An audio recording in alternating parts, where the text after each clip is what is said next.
আমি তার মায়ের প্রতি সবচেয়ে বেশি আনুগত্যশীল এবং সেবা করার ব্যাপারে নির্দেশ দিয়েছি। এ কারণেই তার মা তাকে কষ্টের পর কষ্ট করে গর্ভধারণ করেছে, অনেক দিন নির্যাতন সহ্য করে পেটে রেখেছে, অনেক কষ্ট করে ডেলিভারি করেছে।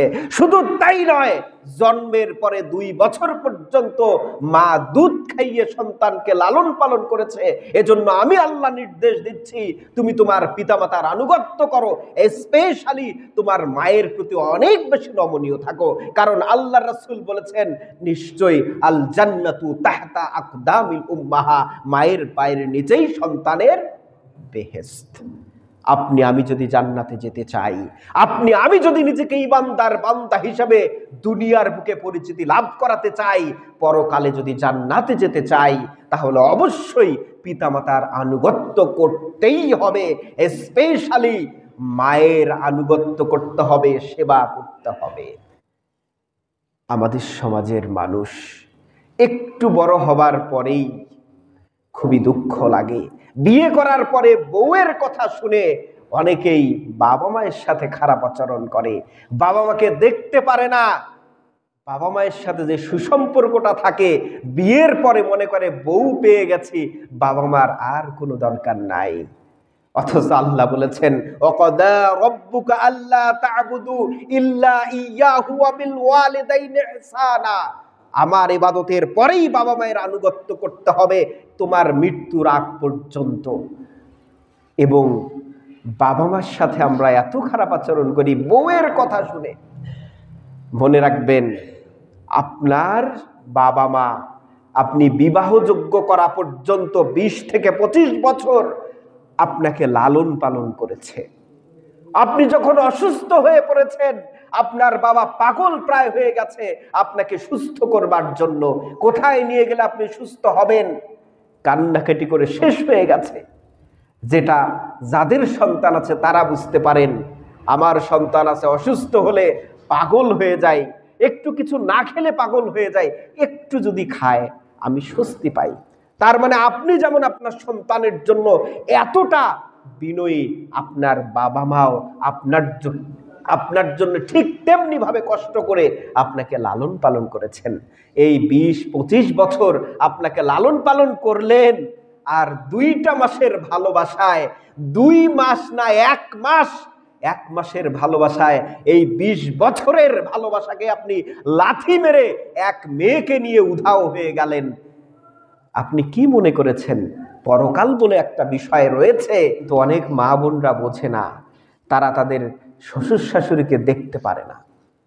তারা শ্বশুর শাশুড়ির বিরুদ্ধে সব সময় জামাইয়ের কাছে কান মন্ত্র দেয়, হ্যাঁ উনি এইটা করেছে, উনি এইটা করেছে, এত কথা বলে, এইটা কেন বলবে? অথচ আল্লাহ বলেছেন, ইম্মা ইয়াবলুগান্না ইনদাকাল কিবারা আহাদুহুমা আও কিলাহুমা ফালা তাকুল লাহুমা উফফিও। তোমার পিতামাতা 2 জন অথবা যে কোনো একজন যদি বার্ধক্যে উপনীত হয়, তাদের কোনো আচরণের কারণে তুমি উফ, কি বিরক্তিকর, এই শব্দটাও উচ্চারণ করার ক্ষমতা রাখো না। এই কথা বলেছেন কে? আপনার আমার স্রষ্টা। মা যদি দোয়া করে কাবা শরীফের ইমাম হওয়া সম্ভব, মা যদি দোয়া করে বাইজিদ বুস্তামি হওয়া সম্ভব, মা যদি দোয়া করে পরকালে জান্নাত যাওয়া সম্ভব। কারণ আল্লাহ রাসূল বলেছেন, মায়ের পায়ের নিচেই সন্তানের বেহেশত। আপনি যে কোনো সমস্যায় পড়েছেন, বাবা মাকে বলবেন আমার জন্য দোয়া করেন। আল্লাহ রাসূলের হাদিস, 3 ব্যক্তির দোয়া কোনো প্রকারের বাধা বিপত্তি ছাড়াই সরাসরি আল্লাহ কবুল করে নেন বলেছেন আল্লাহর রাসূল। কে বলেছেন? রাসূলের কথা কি মিথ্যা হওয়ার সুযোগ আছে? এক ব্যক্তির কথা বলেছেন, তিনি হচ্ছেন মুসাফির ব্যক্তি, যিনি মুসাফির অবস্থায় আল্লাহর কাছে দোয়া করেন, আল্লাহ সে দোয়াটা কবুল করে নেন। 2 নাম্বার যে ব্যক্তি নির্যাতিত, অনেক বেশি নির্যাতিত, আল্লাহ তার দোয়াটা কবুল করে নেন।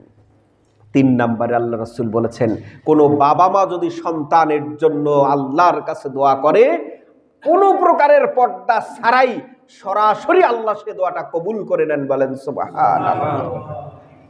ওয়াকাদা রাব্বুকা আল্লা তা'বুদু ইল্লা ইয়াহু ওয়া বিল ওয়ালিদাইনি ইহসানা। আমার ইবাদত করবে, অন্য কারো ইবাদত করা যাবে না। এবং তারপরে বলেছেন ওয়াবিল ওয়ালিদাইনি ইহসানা, তোমার পিতামাতার আনুগত্য করবে। ইম্মা ইয়াবলুগান্না ইনদাকাল কিবারা আহাদুহুমা আও কিলাহুমা, যদি তোমার পিতামাতা দুজনেই অথবা যে কোনো একজন বার্ধক্য উপনীত হয়, ফালা তাকুল্লাহুমা উফফিউ, তাদের কোনো আচার আচরণ অথবা তাদেরকে খাওয়াতে পরাতে গিয়ে ফালা তাকুল্লাহুমা উফফিউ, উফ এই শব্দটিও উচ্চারণ করবে না। ফালা তানহারুহুমা ওয়া কুল্লাহুমা কওলান কারীমা, তাদেরকে সাবধান ধমক দিবে না, তাদের সাথে নরম সুরে খুবই পোলাইট ভাবে তাদের সাথে কথা বলো। বলেন না সুবহানাল্লাহ। ওয়াকফিদ লাহুমা জানাহা যুল্লি মিনার রাহমা, তাদের জন্য আমি আল্লাহর কাছে দোয়া করো, হে আল্লাহ তুমি তাদের প্রতি অনেক দয়াবান হয়ে যাও। অকুর রব্বির হামহুমা কামা রব্বায়ানি সগীরা, এবং তোমার পিতামাতার জন্য তুমি আল্লাহর দরবারে দোয়া করো, হে আল্লাহ আমার পিতামাতা যেভাবে ছোটবেলায় আমাকে অনেক কষ্ট করে আদর যত্নে লালিত পালিত করে বড় করেছে, এই বার্ধক্যের সময় এবং প্রতিটা মুহূর্তে দুনিয়া এবং পরকালে তুমি আমার পিতামাতাকে সেভাবেই লালিত পালিত করো। বলেন না সুবহানাল্লাহ। এই দোয়াটা শিখিয়েছেন কে? আল্লাহ। অনেকেই বললেন না। বাবা মার ক্ষেত্রে কারো কার্পণ্য আছে নাকি? সবাই বলেন তো দোয়াটা শিখিয়েছেন কে? এই দোয়াটা আজকের পর থেকে প্রত্যেকটা নামাজে আমরা সবাই অবশ্যই পড়বো। সবাই বলেন ইনশাআল্লাহ। দোয়াটা আরেকবার পড়ি, রব্বির হামহুমা কামা রব্বায়ানি সগীরা। সূরা বনী ইসরাঈল 33 নম্বর সূরার 23 এবং 24 নম্বর আয়াত।